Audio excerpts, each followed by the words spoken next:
أعوذ بالله من الشيطان الرجيم بسم الله الرحمن الرحيم إن المنافقين يخادعون الله وهو خادعهم وإذا قاموا إلى الصلاة قاموا كسالى يراءون الناس ولا يذكرون الله إلا قليلا مذبذبين بين ذلك لا إلى هؤلاء ولا إلى هؤلاء ومن يضلل الله فلن تجد له سبيلا صدق اللہ العظیم۔ ترجمہ یہ ہے، بلا شبہ منافق لوگ چال بازی کرتے ہیں اللہ سے، حالانکہ اللہ تعالیٰ اس چال کی سزا ان کو دینے والے ہیں، اور جب نماز کو کھڑے ہوتے ہیں تو بہت ہی کاہلی کے ساتھ کھڑے ہوتے ہیں، صرف آدمیوں کو دکھلاتے ہیں اور اللہ تعالیٰ کا ذکر بھی نہیں کرتے مگر بہت مختصر، معلق ہو رہے ہیں دونوں کے درمیان میں، نہ ادھر نہ ادھر، اور جس کو حق تعالیٰ گمراہی میں ڈال دیں ایسے شخص کے لیے کوئی سبیل نہ پاؤ گے۔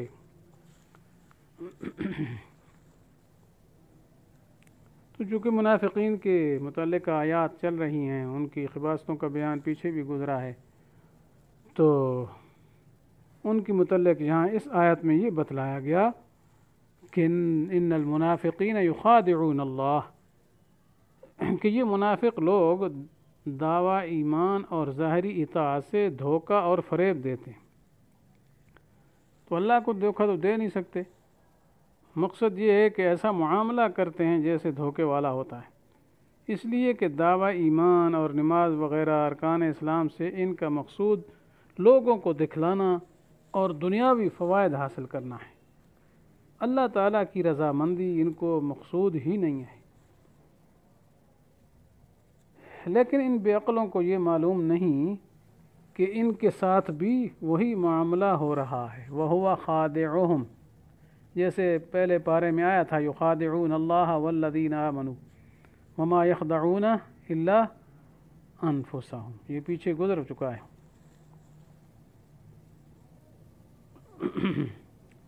تو یہاں فرمایا وَهُوَ خَادِعُهُمْ، کہ یہ اللہ کو دھوکہ دیتے ہیں، اللہ ان کو، تو کیا مطلب اس کا کہ اللہ تعالیٰ ان کے ساتھ وہی معاملہ کر رہے ہیں، جی جو یہ دوسرے مسلمانوں کے ساتھ دھوکہ دہی کا کر رہے ہیں، یعنی جس طرح وہ دوستی کے پردہ میں مسلمانوں سے دشمنی کر رہے ہیں، اسی طرح اللہ تعالیٰ کی طرف سے دوستی کے پردہ میں ان سے دشمنی ہو رہی ہے، کیونکہ بظاہر معاملہ دوستوں یعنی مسلمانوں کا سا ہو رہا ہے، ان کو مسلمان سمجھ کے ان کو مسلمان سمجھ رہا ہے بظاہر،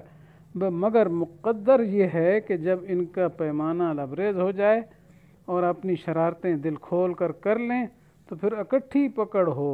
اور ہمیشہ کے جیل خانہ یعنی جہنم میں ڈال دیا جائے، جیسے اگلی آیات میں آ رہا ہے۔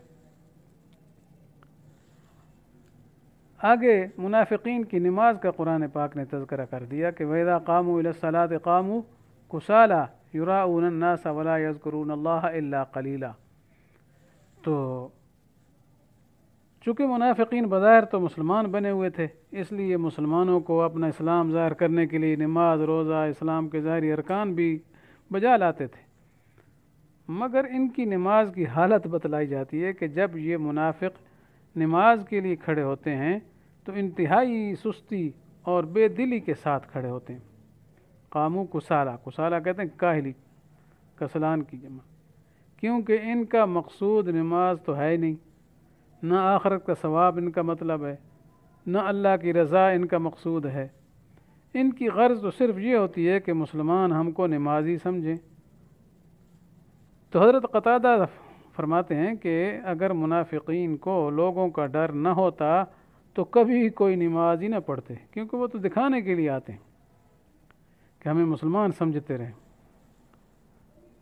اور چونکہ نماز سے ذکر اللہ اور اللہ کی یاد ان کا مقصد ہی نہیں، اس لیے لوگوں کو دکھلانے کو نماز پڑھ لیتے ہیں، مگر اس میں نہ تسبیح تحلیل ہوتی ہے، نہ خشوع خضوع ہوتا ہے، بس صرف اٹھک بیٹھک ہوتی، بس اٹھنا ہے اور بیٹھنا ہے۔ اور جب یہ اکیلے ہوتے ہیں تو بالکل نماز پڑھتے ہی نہیں۔ تو بہرحال یہاں منافقین کی نماز کا نقشہ کھینچا گیا کہ نماز جیسی بہترین عبادت بھی مشغولیت اور دلچسپی سے ادا نہیں کرتے، اور یہ بات انہیں نصیب ہی نہیں ہوتی، کیونکہ نیک نیتی اور حسن عمل حقیقی ایمان اور سچے یقین، اور یہ بات تو ان میں تھی ہی نہیں۔ حضرت ابن عباس فرماتے تھے کہ نمازی کو چاہیے کہ ذوق شوق سے، راضی خوشی، پوری رغبت اور انتہائی توجہ کے ساتھ نماز میں کھڑا ہو،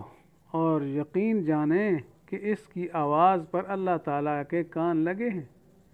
اور اس کی طلب پوری کرنے کو اللہ تعالیٰ تیار ہیں۔ اس طرح نماز پڑھنی چاہیے۔ اسی طرح صحیحین کی روایت میں ہے کہ رسول اللہ صلی اللہ علیہ وسلم نے ارشاد فرمایا کہ سب سے زیادہ بھاری اور بوجھل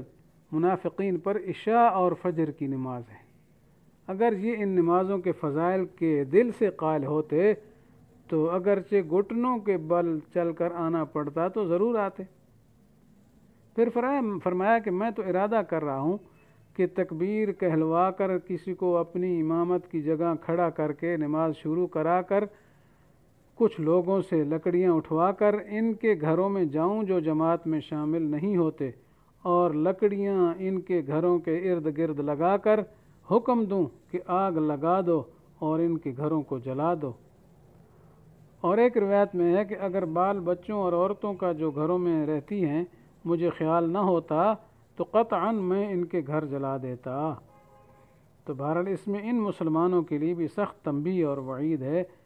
اور خصوصاً عشاء اور فجر جو جماعت سے نہیں پڑھتے، تو اس لیے انسان کو منافقین کی طرح نہیں ہونا چاہیے، نماز میں سستی نہیں کرنی چاہیے، بلکہ نماز پڑھے بڑی رغبت کے ساتھ، توجہ کے ساتھ، اور پڑھے بھی جماعت کے ساتھ، اور خصوصاً عشاء اور فجر اس میں تو بالکل کوتاہی نہ کرے، کیونکہ باقی نمازیں پھر بھی آسان ہوتی، انسان جاگ رہا ہوتا ہے۔ ان نمازوں میں عشاء کو جو سستی چڑھی ہوتی ہے، کام کا تھکا ہوتا ہے، سو جاتا ہے نماز چھوڑ کر، یا فجر کی نماز میں اٹھنا دشوار ہو جاتا ہے، اس میں تو بہت ہی زیادہ کوتاہی اس دور میں ہو رہی ہے۔ لوگ دیر تک دکانوں میں بیٹھے رہتے ہیں اور پھر جاتے ہیں تو گھر جا کے پھر شام والا کھانا، عشاء والا کھانا آدھی رات کو کھاتے ہیں، پھر پتہ نہیں کیا مصروفیات، ٹی وی شی وی دیکھتے ہیں، کیا بلائیں دیکھتے ہیں، پھر دیر سے سوتے ہیں 12 بجے کے بعد، تو پھر صبح اٹھ ہی نہیں پاتے۔ جی تو اچھے خاصے دیندار کہلانے والے بھی فجر کی نماز جو ہے ان کی جو ہے وہ نہیں ہوتی ہے، نہیں پڑھتے ہیں، چھوڑ گئے۔ اللہ تعالیٰ حفاظت فرمائے اور مسلمانوں کی اس حالت کو درست فرما دے، اور اللہ تعالیٰ کا خوف دلوں میں جما دے، اور نمازوں کو پورے طریقے سے سنت کے مطابق اور حکم شرعی کے مطابق پڑھنے والا بنا دے۔ پھر آگے منافقین کا اور ذکر ہے، منبذبین بین ذالک لا الہ ہؤلاء ولا الہ ہؤلاء، کہ دین کے معاملہ میں یہ منافق بالکل متحیر ہیں، ششدر اور پریشان حال ہیں، ایمان و کفر کے درمیان کا دل ڈاواں ڈول ہو رہا ہے، نہ تو صاف طور سے مسلمانوں کے ساتھ ہیں،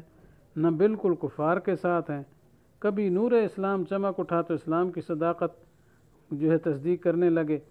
کبھی کفر کی اندھیریاں غالب ہیں تو ایمان سے ایک طرف ہو گئے۔ تو حدیث میں مومن، کافر اور منافق کی مثال ان 3 شخصوں جیسی دی گئی ہے۔ عجیب مثال ہے جو حدیث میں بیان فرمائی کہ جو ایک دریا پر گئے، 3 شخص تھے، دریا پر گئے، ایک شخص تو کنارے ہی پر کھڑا رہ گیا، دوسرا اتر کر منزل مقصود تک پہنچ گیا، دوسرے کنارے تک جہاں اس نے جانا تھا دریا کا سفر کر کے، تیسرا دریا میں اترا اور چلا، جب بالکل درمیان میں بیچوں بیچ پہنچا تو ادھر والے نے پکارنا شروع کیا کہ کہاں ہلاک ہونے چلا، ادھر واپس چلا، واپس آ،